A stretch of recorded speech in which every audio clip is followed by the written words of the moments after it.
I think Dane has done such a great job with this team and really leadership for them. You can tell that they've had strong leaders this year. It was kind of fun watching not only the two teams prior to our game battle, but it was fun watching the two teams back in the tunnel handle, okay, we're ready to go, and now we don't get to go, and we've got to go back in the locker room, and we had to stretch 2 times at least, and that was fun, and that's what, some of the joys of playing in a conference tournament, and we're really excited to advance. Thank you, Coach. I will take questions for the student athletes.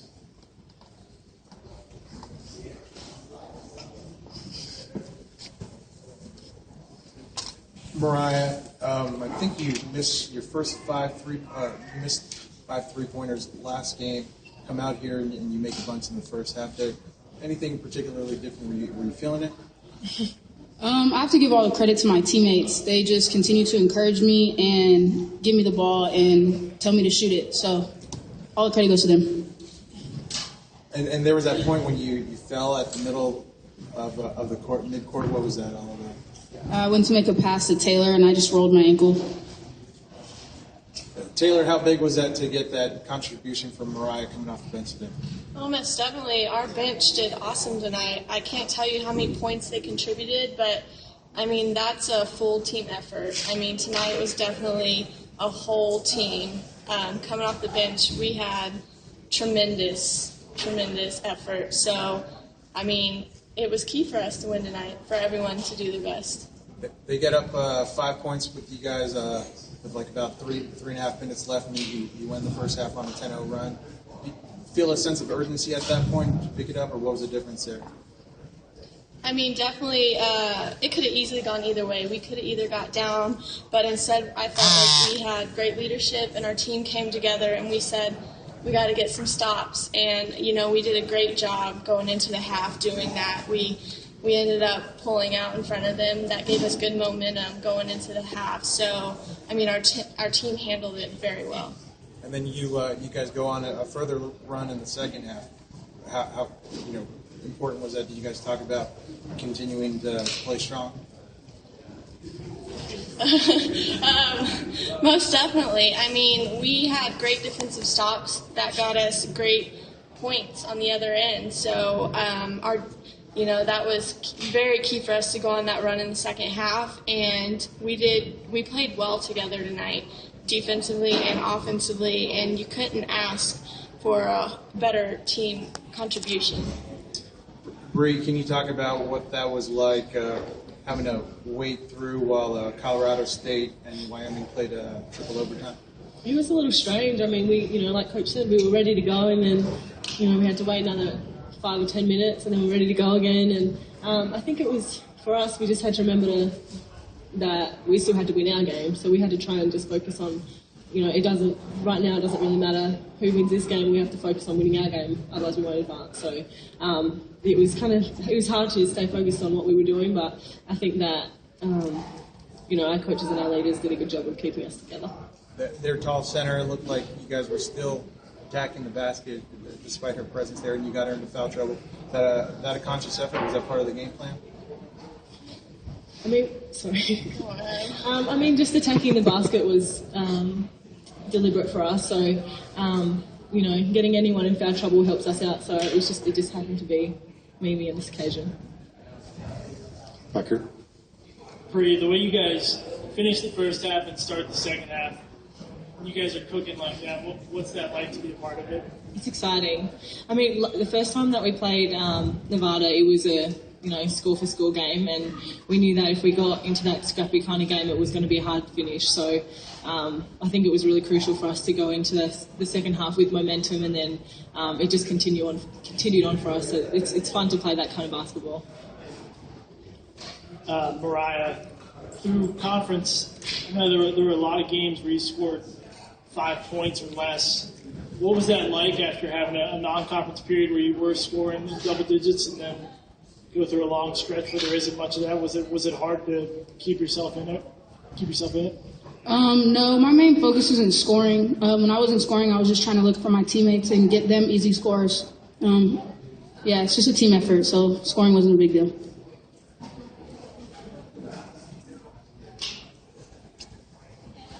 Moriah, notice usually when it comes to like zone defense, you're pretty good about finding the right person and passing and stuff. But today, being more of a conscious scorer, was that that was kind of going to be your role going into today, or was that just something the defense was giving you? You were taking?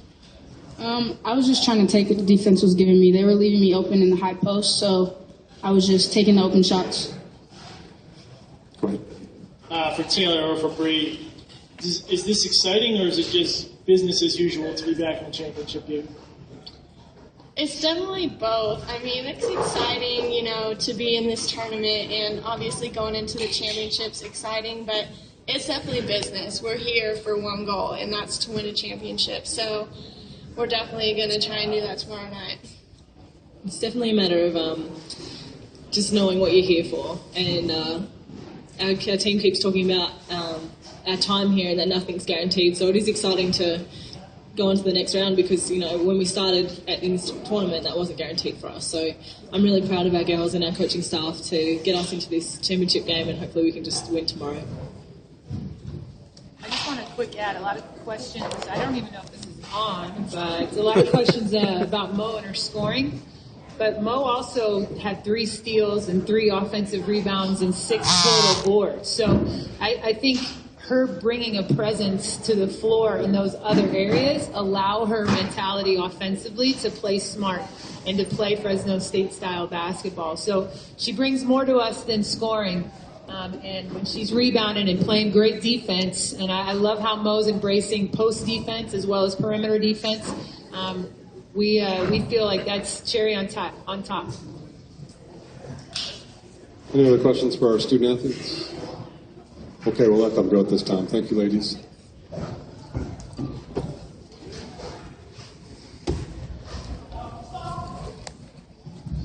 Now take questions for the coach.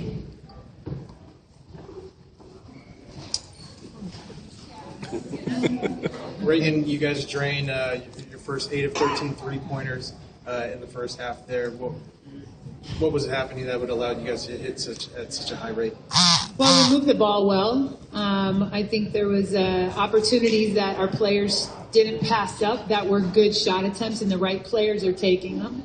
But we also talked a lot about, let's not finish this game taking 38 threes. We've got to approach and attack the basket, the rim.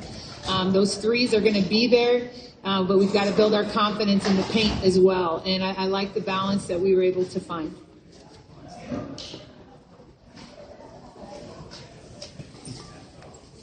Go there first. Go ahead. Coach Dan Hicksman with Reno Gazette-Journal.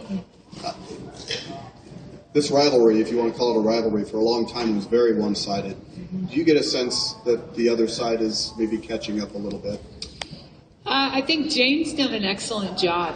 They had a roster this year with a lot of players that had a lot of experience, and I think experience is always going to help you, no matter if that experience is on the floor or on the bench.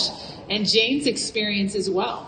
Excellent coach with a ton of wins under her belt. You look at our whole entire conference. We got Gordy Presnell with, I think, over 500. Joe Legursky with hundreds and hundreds of wins. And, Jane with her track record as well. And Kathy Olivier. There's so many great coaches in this league that I don't think it's just Nevada has elevated their play. I think our whole league has done that. And you see it in the conference that all teams were beating each other. It was just a dogfight throughout the whole year. And you had to bring your best game every game. Coach, talking about those dogfights, all the barn burners you guys had, now the second game in a row that you get 5 players in double figures, and you guys are up by double figures for a good portion of it. Is that a good thing going into the championship, that it hasn't been as stressful these last 2 games? It hasn't been stressful. As stressful? As stressful. It feels stressful. No worries there. It's exciting. We're really blessed with a bunch of players that work hard at developing their skills and their versatility. And we have a lot of players that can put the ball in the hole. But Colorado State does too. And I think our two teams match up to each other really, really well. We're very similar in how we're built. We're both going to try and put the ball in the hands of our best scorers whenever we can. And, the players are the ones that knock it down. We as coaches get to clap a lot when they do it. Does your approach change at all watching them go into triple overtime and potentially have slightly more tired legs than you guys? Not at all. I remember being a student athlete. It's getting longer and longer ago every day. But when you hit this time of year, you don't think about your legs. You don't think about fatigue. You're thinking about the task. And so I think they're a deep team. I think there were players that didn't play those minutes that you might think because they fouled out in regulation and early. So I think it would be a mistake to just think, they're going to be tired. No, and we both had 2 days off leading into this game. So I think, again, our approach will be the same as if they hadn't played a triple overtime. Raegan, as I had asked the players, getting Mimi into foul trouble and still attacking the basket early on, was that a part of the game plan there?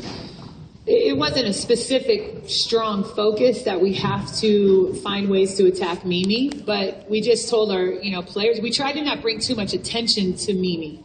And by doing that, that continues to allow us to be focused on our strengths. And when you're penetrating and attacking, they go against Jacinta in practice every single day. Their fundamentals need to come into play. You got to protect your shot. You got to shoulder off. You got to stay focused and fingertip finish and all those things. And, if Mimi's going to foul, Mimi's going to foul. But don't become consumed. I think sometimes when that happens, I've coached 6'7", 6'6" players before, and you see teams stop being aggressive and not collapse the defense. So it wasn't focused effort to attack her, but I'm glad to see that we were not afraid. Coach Albright was talking about the zone kind of attacking their point guard that you guys were showing in the second half there. Can you describe what you guys do and kind of break that down?